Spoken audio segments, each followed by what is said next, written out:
Grappling fans, we've got some big news for you today. And unfortunately, it's not great news. We're not super jazzed about it, but it's big, it's important. We're here to drop a Who's Number One exclusive for you in just a minute. Myself, Halty, Chase Smith, and Corey Stockton in the back here today. Now, this was meant to be just a regular Grappling Bulletin. Our last Grappling Bulletin podcast before Who's Number One this weekend, right? Yeah, of course, we have a lot to cover. It's a busy weekend in Jiu-Jitsu, a lot of big results and things to go over. But as you mentioned, we have a bit of pressing news that we should just delve into. Just dive straight in. Craig Jones is out of Who's Number One this weekend. We are heartbroken. We're just so sad to have to bring you this news that Craig Jones will no longer be in the main event against Tai Ruotolo. It is, honestly, it is such bad news. It's terrible timing, just 1 week out from the event. But unfortunately, health issues have forced Craig out of this match.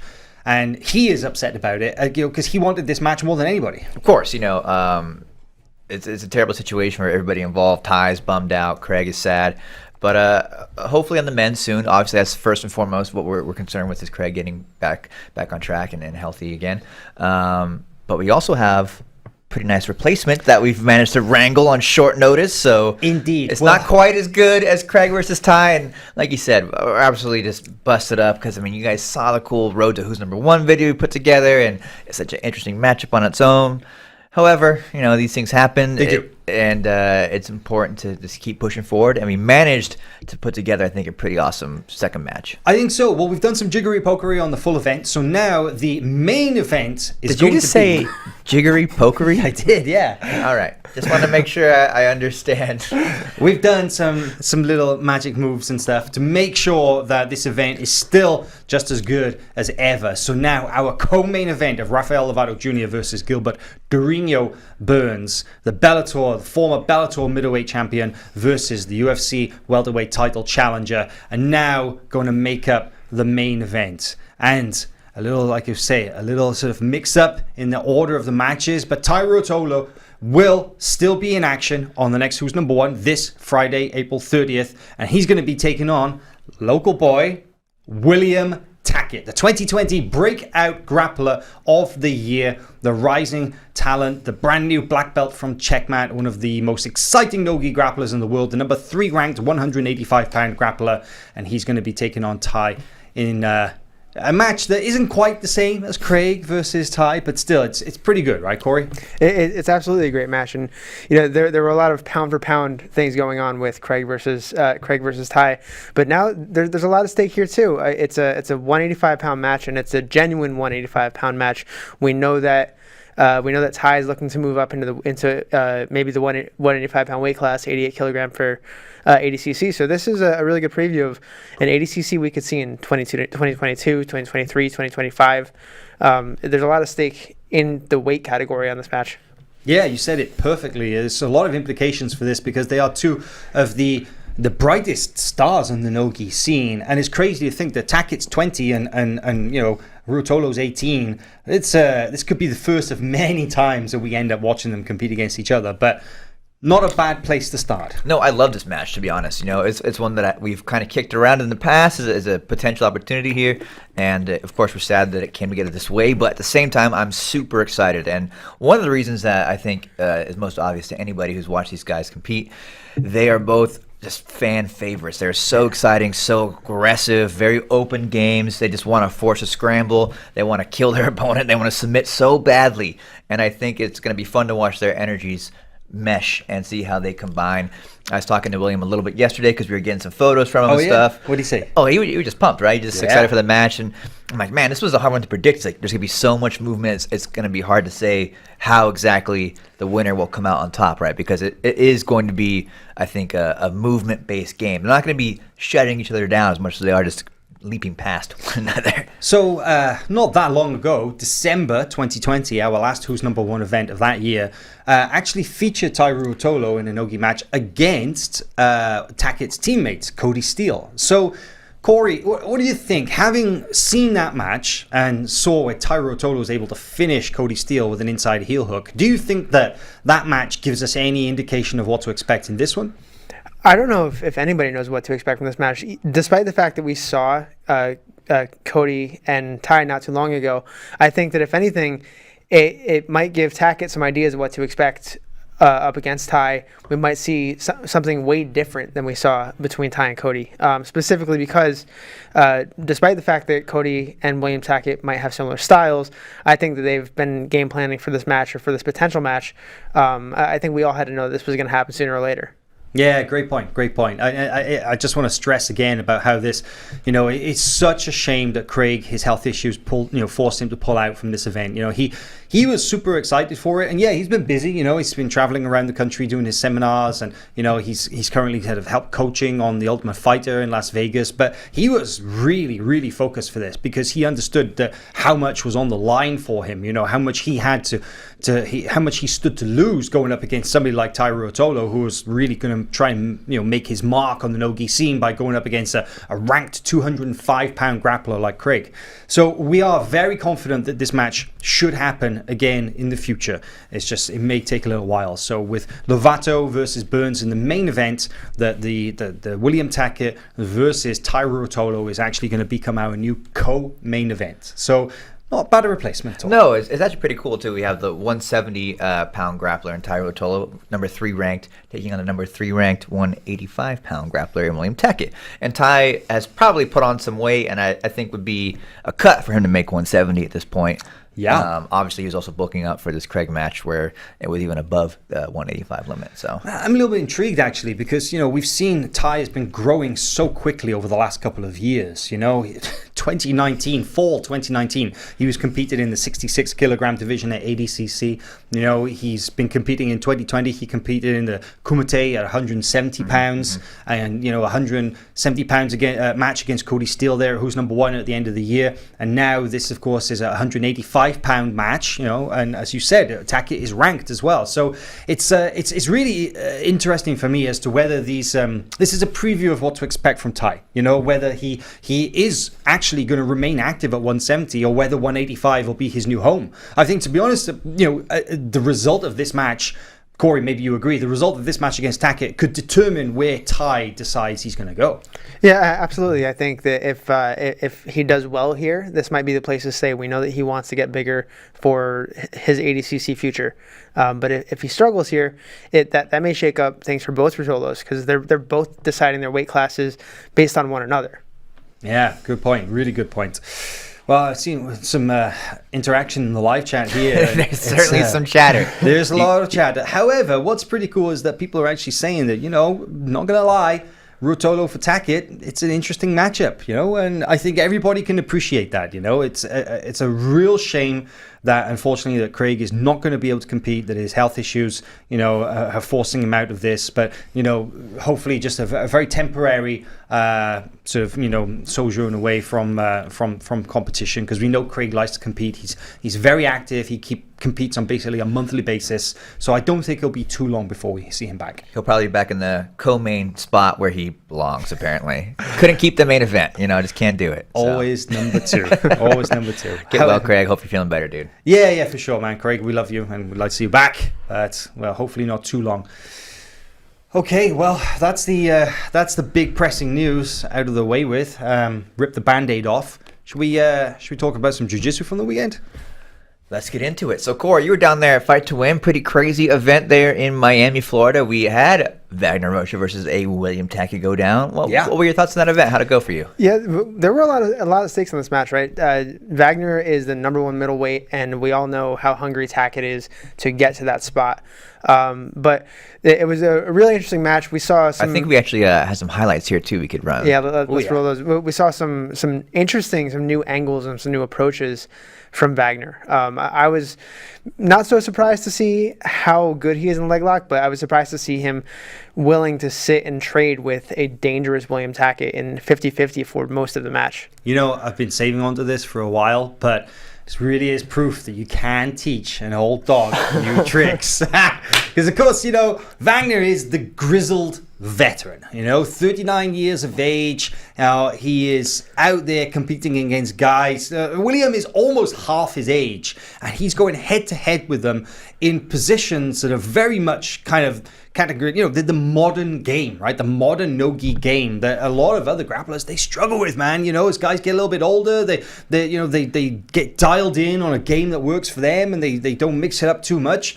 Wagner's like, no, man, he's all in, and he's actually on the vanguard, in that South Florida scene as one of the best leg lockers. Yeah, Wagner has made a point in his career to never stop studying, to never stop learning. He talks about it a lot in his interviews about avoiding stagnation just because he's curious. He loves to learn. He loves the art of jiu-jitsu and to improve just for himself. But it also speaks volumes, and it shows in his competition results where he can take on guys with a very modern new game like William Tackett, who is basically sort of your prototypical grappler of the modern era, if you could call him that. He's really good at wrestling, Yep. has a great top pressure, good body lock system, but is also very capable at leg locks and sitting back.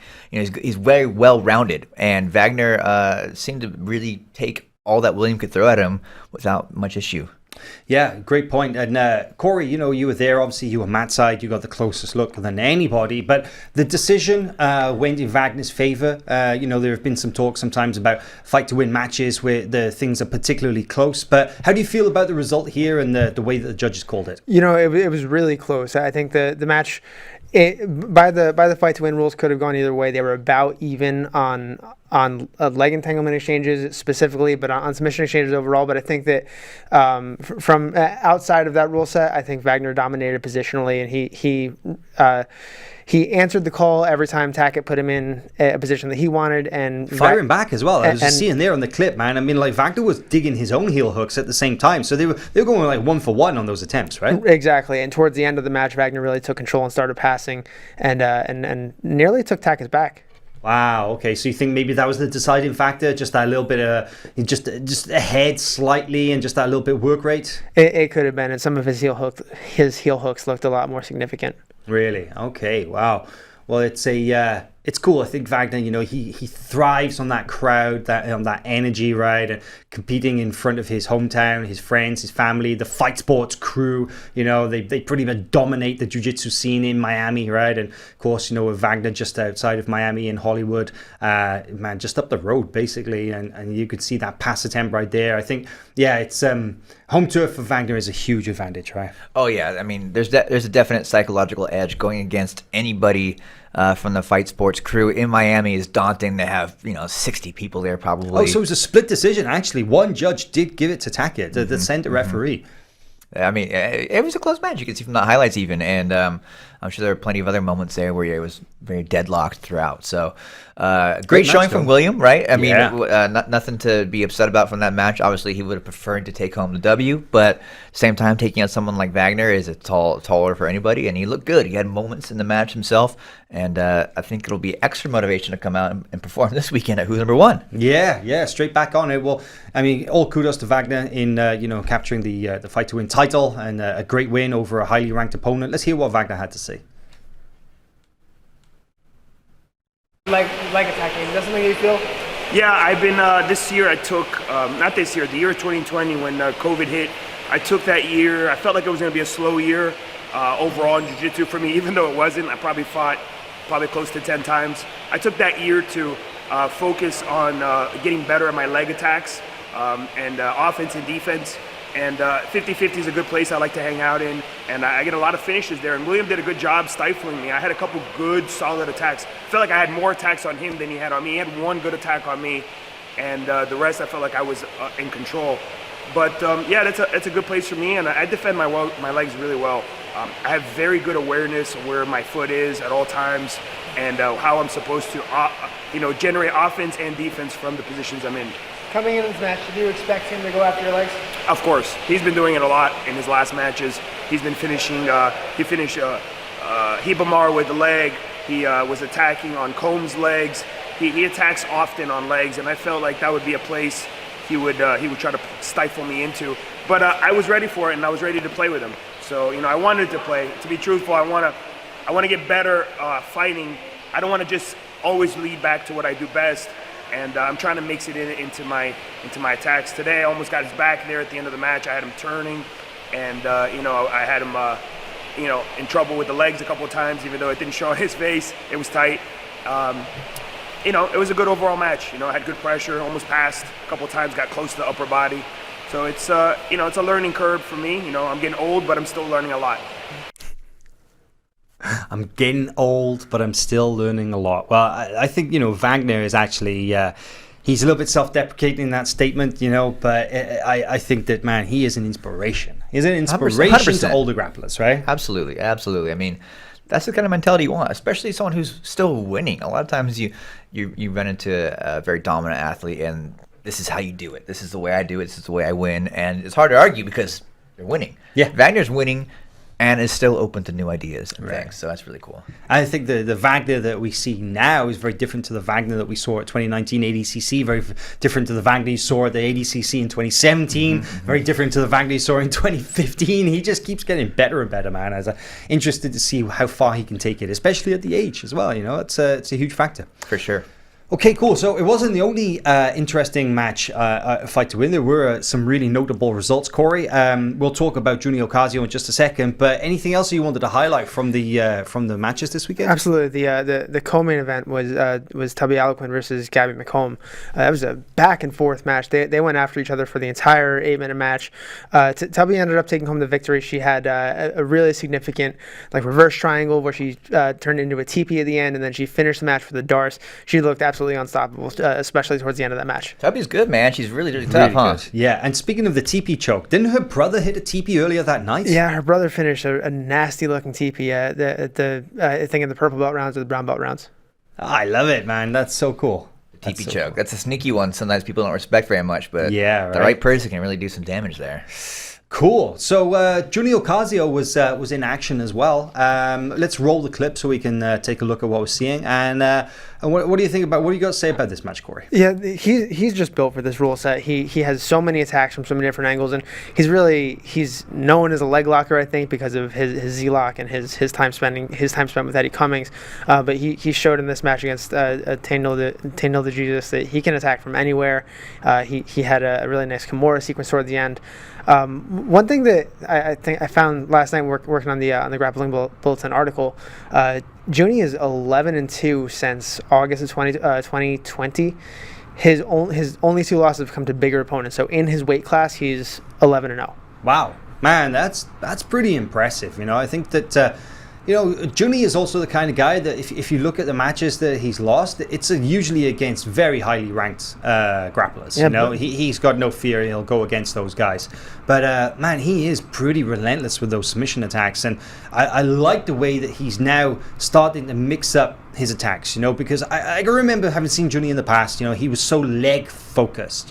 He's got a great leg lock game, of course, and especially training in the Unity gym as well. You've got so many amazing guard players, guys who are really, really good with the Berimbolo style attacks. It kind of made sense, but why would you ignore 50% of the body, the other 50% that people often refer to, right? Mm-hmm. And of course, now mixing it up with these upper body attacks, we saw some great guard passing. I remember when he fought Gabe Tuttle, his guard passing was on point. You see it right here, using beautiful knee slide passes to go into this kind of rolling crucifix attack, almost like a reverse omoplata, and just adding a little bit more heavier pressure in his top game, right, Corey? Yeah, absolutely. And the one thing he does really well is he toggles back and forth, right? He lulls his opponent to sleep with an upper body attack and then attacks the lower body, or vice versa, as I think we're gonna see right after this Kimura. He kind of sets this Kimura up and then he snaps right onto the leg lock here. Oh, nice. Look at that. Diving from the upper body down onto the inside heel hook. And you've got to give it to Tainil because, he was able to weather the storm here. But, I mean, obviously a clear-cut decision win for Junie. But he had Tainil on the run throughout, right?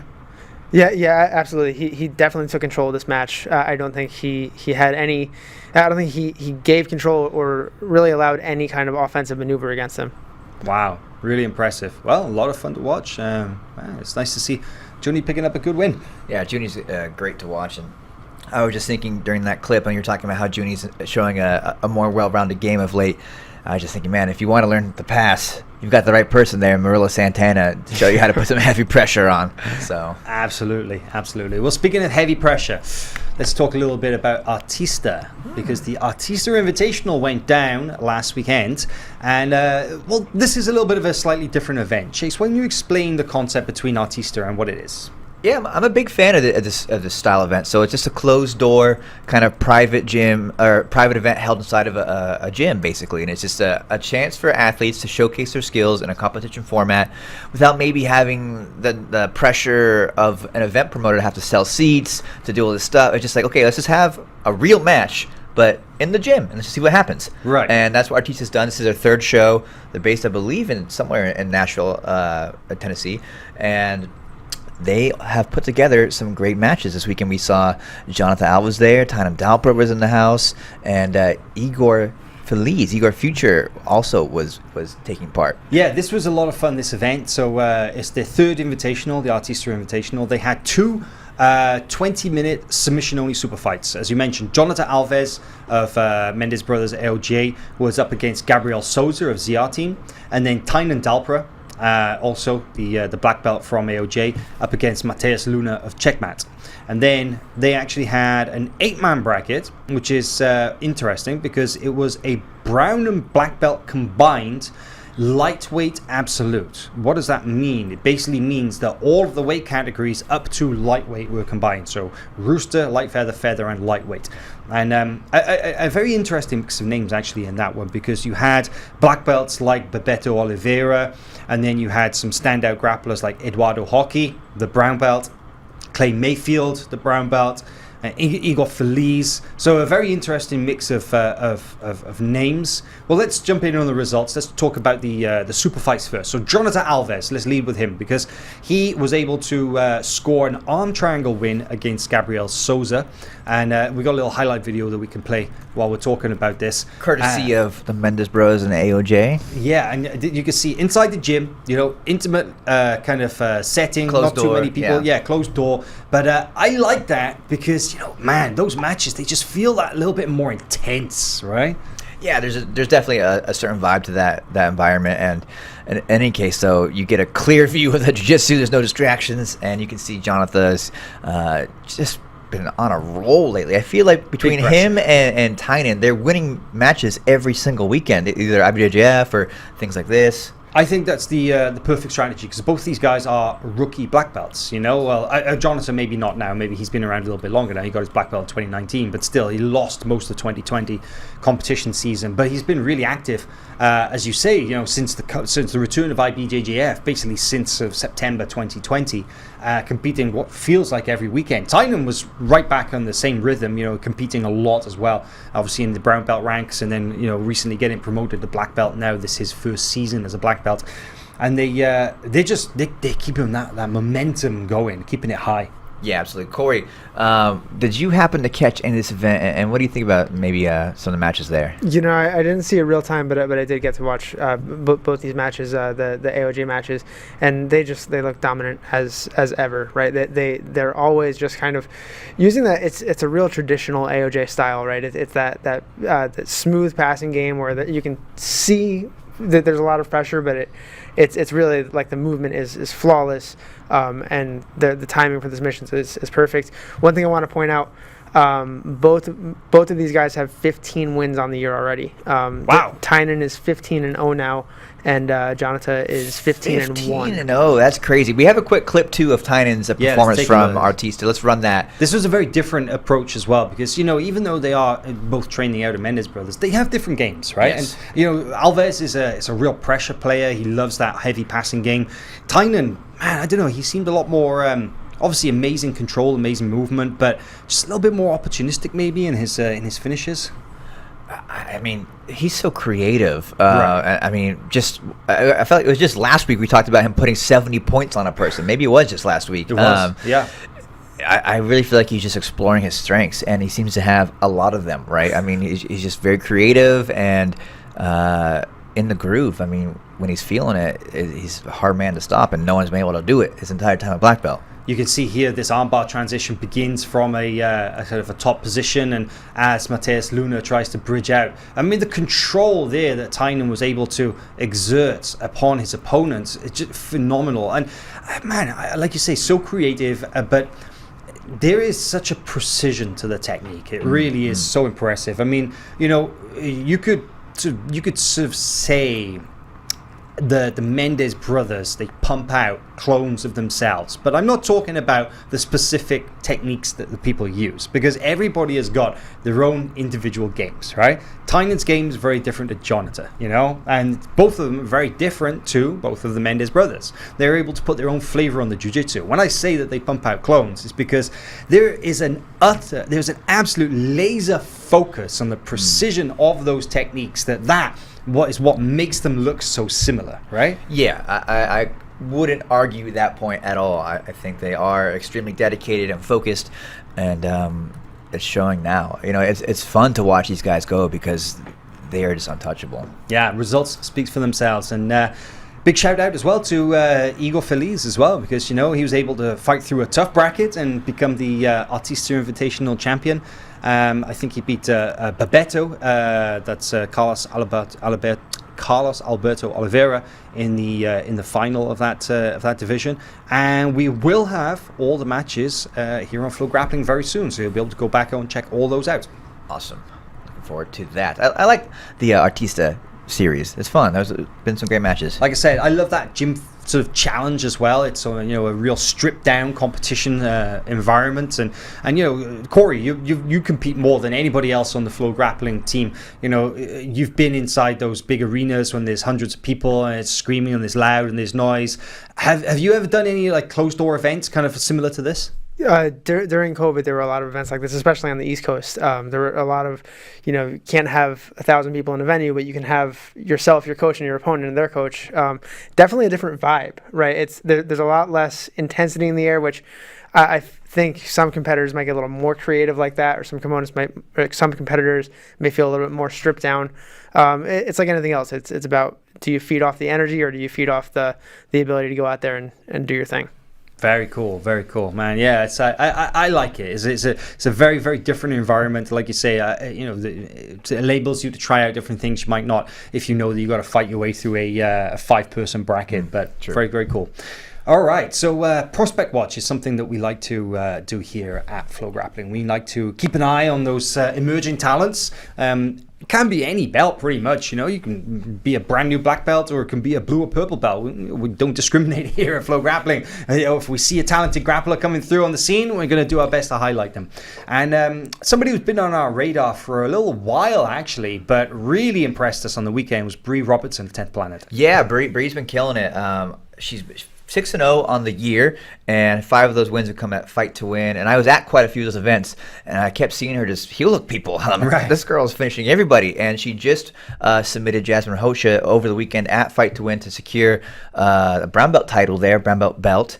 And Jasmine is legit. Jasmine's very, very good. And she's a good leg locker. Exactly. So Yeah. some of the names Bree had been fighting, I didn't know quite as well, but for her to have the same level of efficacy against someone that's really talented like Jasmine, I'm like, okay, let's do it. Let's make this the prospect of the week. So Yeah. let's go ahead and run this clip here. We have a couple submissions from the year. The clip you're seeing now Bree is on the right, just pulling guard, right? Yes, Yeah. from the weekend here. And you can see she's got a great leg lock game, very savvy in a lot of these positions, and but also very creative, right? Yeah, absolutely. I mean, immediately going after that heel hook, literally within 10 seconds of the match starting, she's already deep in on a heel hook entry. There's absolutely no hanging around, and it's not just her competition record that we want to highlight. It's the fact that she's a finisher. She goes out there to finish people, and sometimes brutally. We're talking about her leg locks, and that's exactly what she used. This here is the finishing sequence. She manages to step over the leg to get the inside position, and then, after a little bit of adjustment, forces the tap, firing inside heel hook. But we have also seen her use, like just right here, we've seen her use chokes from the back, so she's by no means a one-dimensional grappler. She's fighting out of 10th Planet there in Southern California, but she's got a pretty well-rounded submission game, it seems. Yeah, and it's according to her Instagram bio, 10th Planet Pasadena, but I believe I've seen her training at 10th Planet HQ with Eddie a little bit. So she's definitely taking this very seriously. You can see her compete almost every weekend. I think she's actually going to be at Subversive this weekend as well. So staying very busy, and who knows, maybe it'll be 7-0 or more after this weekend. So exactly, yeah. She could potentially have at least 3 matches this weekend. A lot of fun. But yeah, Brie Robertson, interesting to note as well that, I mean, you could just take one look at her. You can see that she's obviously an athlete, right? But interesting that she comes from something of an athletic family. I believe that her brother, Nick Robertson, is a signed player of the NHL. Oh, wait, I didn't know that. Yeah. So it's kind of cool, right? There you go. There we have it. Prospect Watch. Always a lot of fun. So let's talk about some of the upcoming events here on FloGrappling. Obviously, this weekend, April 30th, Friday night, is Who's Number One. No longer Craig Jones versus Tyro Tolo in the main event. Pour one out for Craig. Poor Craig. But we've got a great main event in Gilbert Burns versus Rafael Lovato Jr. And then, I mean, just look at the full card all the way from the top down. This is a stacked event. This is not just one of those one and done style events where you've got one good match at the top and then, a bunch of filler. William Tackett versus Tyro Tolo, taking the co-main spot. William Tackett stepping in to replace the sick Craig Jones. Nicky Ryan versus PJ Barch. Danaher Death Squad versus 10th Planet. Team rivalry goes on and on and on for eternity, right, Corey? Absolutely, yeah. That and we get to see the DDS and 10th Planet rivalry come right back. Now, you've highlighted this fact once before, but explain it for us once again, because it's kind of cool, right? That Nikki, Gordon, and PJ, something of a little grappling triangle going on there. Yeah, Gordon made, if not his black belt debut, then one of his first couple of matches against PJ Barch back in 2016. And I think I overheard Danaher in an interview talking about how much PJ was kind of the guy that they were going after as a team when DDS was first coming up. He was the guy that they had to beat because there was that rivalry in the EBI days between 10th Planet and DDS. So now PJ will be the first person to have fought both of the brothers, both Nikki and Gordon. PJ will become the first person to have faced both Gordon and Nicky Ryan. That's something really cool. I like that. That's special. And then just moving down the card, of course, you got Grace Gundrum taking on Alex. Can you help me out? Alex Wynn. Wynn, thank you. I'm glad you can. I'm gonna have to drill that before the commentary this weekend. But Alex Wynn, Alex Wynn actually came in a little bit later as well to replace Jessica Khan, who was originally scheduled to be on the in this match. But it's cool. I like this match a lot. Alex is a no-gi pan champion. Yes. It's going to be a fun matchup, and of course, all eyes are on Grace as well. She's such an interesting athlete and very highly touted, a lot of expectations on her, and yet she's always risen to those occasions. Oh, yeah. So I'm looking forward to seeing her back on the Who's Number One stage as well. Ethan Krellison versus Cade Rotolo rematch. You have something to say about that. You feel that this match... You did some research looking back at their first encounter. And I love this match. Stuff, right? Well, I mean, I just remember the strange feelings I had watching it. Meaning when I saw the hand raise and was confused by the decision, and subsequently we changed the rules pretty dramatically from that edition of Who's Number One to where we are now, because we all thought that Ethan may have done enough in that match to get the decision win.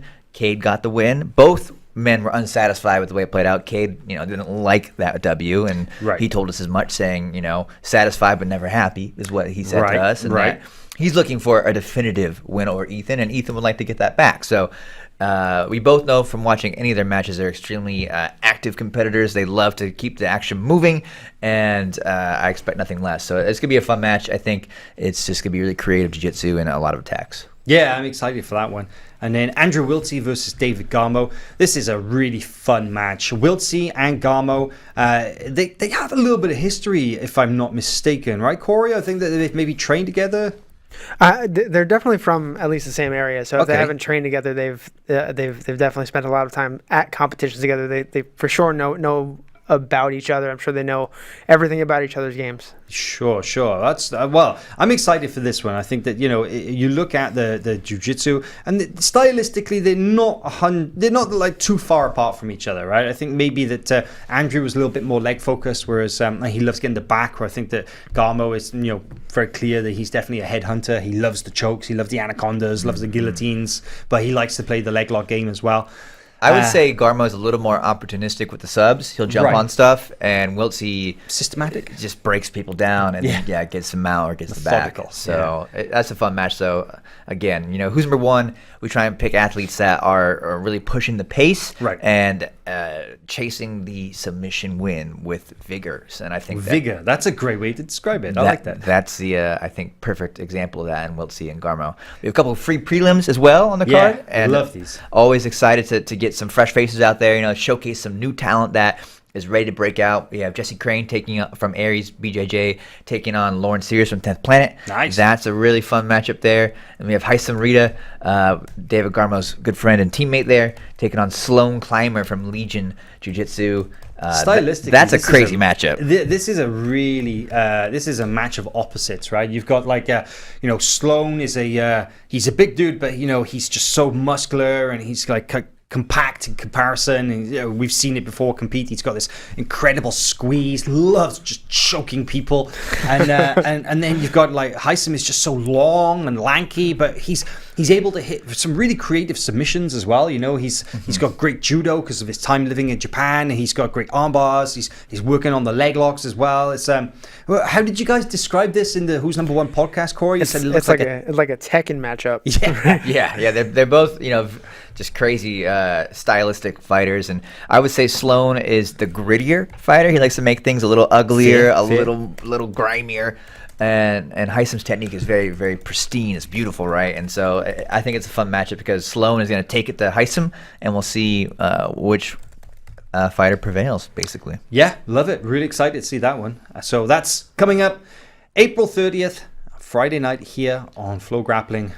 Rafael Lovato Jr. versus Gilbert Burns in the main event. Unfortunately, Craig, his health issues have forced him off the card, but very, very confident that we will get him back on as soon as possible. And we know everybody loves Craig Jones. Cool. Well, there's not the only event that we've got coming up because Subversive is actually back this weekend, May 1st, from Miami, Florida, the hotbed of jiu-jitsu there on the southeast coast. Man, team versus team. I like Subversive. I'm a big fan of the Subversive format. Yeah, absolutely. I think team challenges are fun because there's a lot of different ways to spin it, but Subversives is very straightforward, right? There's 3 athletes from each team. Right. 2 out of 3, winner goes on, and they've consistently put out really fun cards, this one being no different. There's some great names coming here. I think Atos is putting forward a team, right, Hal? Yeah, absolutely. So I think that they're still in the process of finalizing the exact lineups, but we do know that Gracie Baja is sending a team, Checkmat is sending a team, Dana Hadesquad is sending a team, Atos is sending them a team, and that's not all. There will be others as well. I believe there's going to be 8 teams going head-to-head, and usually it's 3 people per team, as you mentioned. No gi as well. And so far, some of the names, what we can confirm, for example, the Atos squad, and that is Kainan Duarte, Lucas Hulk Barboza, and Rafaela Geddes. They're not pulling any punches there. That's like the A team. They're sending the heavy Yeah. hitters. They are. I mean, Lucas and Rafaela were both actually on the last Subversive. Atos, of course, took the prize there. They were the overall winners. Andy Murasaki was representing the lightweights. He weighed in at 180. Can you believe that at this Subversive, this upcoming weekend, Kainan Duarte is going to be the heavyweight representative, and Lucas Hulk Barboza is going to be cut down to 180 for this event. That's pretty wild. Yeah, It is I like that. mind-blowing. He is a ranked 205 grappler, but he's made no secret that he really wants to forge a path and eventually fight MMA. So I think that this weight cut is maybe something of a test run for that kind of future. Interesting, very interesting. But yeah, what a squad that is. Here's a reminder: all 3 of them won no-gi pans in 2020. Oh, nice fact. There you go. 8 team right there. And we also have a great super fight on the show as well. It's going to be a gi super fight. I believe it's the middleweight title. A gi super fight. A gi super fight. Okay. Yeah. Elizabeth Clay versus Andressa Sintra. Cool. I like the matchup a lot. Yeah, me too. Liz Clay and Agi is a rare sight, and I'm glad she's been kind of exploring that a bit more because she used to be there all the time, but then found so much success doing no-gi competition that became the emphasis for a little while. Yeah, absolutely. I mean, I think she didn't even compete at all as a brown belt in the gi. Something weird like that. If it escapes me exactly, but most of 2020 she spent competing, if not all of 2020, in no gi. And then, this year she put the gi back on for the first time, immediately captured the fight to win title, and she's now going to defend that this weekend, May 1st, at Subversive against Andressa Sintra. Yeah, exciting. It's going to be a lot of fun. Looking forward to that event. Awesome. And there's more on the schedule. There's more coming through the pipeline. We have Pan No Gi coming up mid-May. Spider returns with a purple brown belt qualifier at the end of May. American Nationals is kind of in the pipeline as well. That's going to be coming up in June. So you can still watch those big IBJJF events, because it's been quiet for a while. IBJJF, their last major event was, in December, right, with Masters Worlds. And, it's been some opens and stuff running since then. But with Pan No Gi in May, American Nationals in June, and then we've been told that there will be more major IBJJF tournaments coming through in the latter half of this year. You'll be able to watch all those right here on FloGrappling. Any final words before we get out of here? No, I can't wait. It's fight week here. Who's number one week is pretty crazy. Everyone starts getting to town very soon. You guys will be seeing a bunch of new content from on the ground as everybody arrives here. And there are still tickets available. If you guys want to come to the show, come to Who's Number One. They're available now. You can look at our Instagram bio in Austin, Texas. If you're within driving distance of Austin, Texas, you would be a fool not to go to Who's Number One, because you saw it last weekend, UFC, the first event back with fans. That was an insane show. I don't know if you guys watched that, but oh my God, that was a wild night. It was wild. So we're hoping that you fans are going to come back and bring some good energy and basically to lift the spirits of these athletes who have been competing pretty much behind closed doors for the majority of the last 12 months. This is your chance. This is your chance to come and see some elite level no-gi grapplers in action on the Who's Number One mats. There you have it. All right, guys. Well, get well soon, Craig Jones. Hopefully we'll see you back in action soon. But for everybody else, tomorrow, Tuesday, we have the Who's Number One podcast. Thursday, we have the live press conference for Who's Number One, where we will be bringing in all the athletes right here at this desk, face to face. Here's some last words from them before they compete on Friday night. Guys, don't miss it. It's a crazy week. Lots going on. Hope you enjoy. See you soon.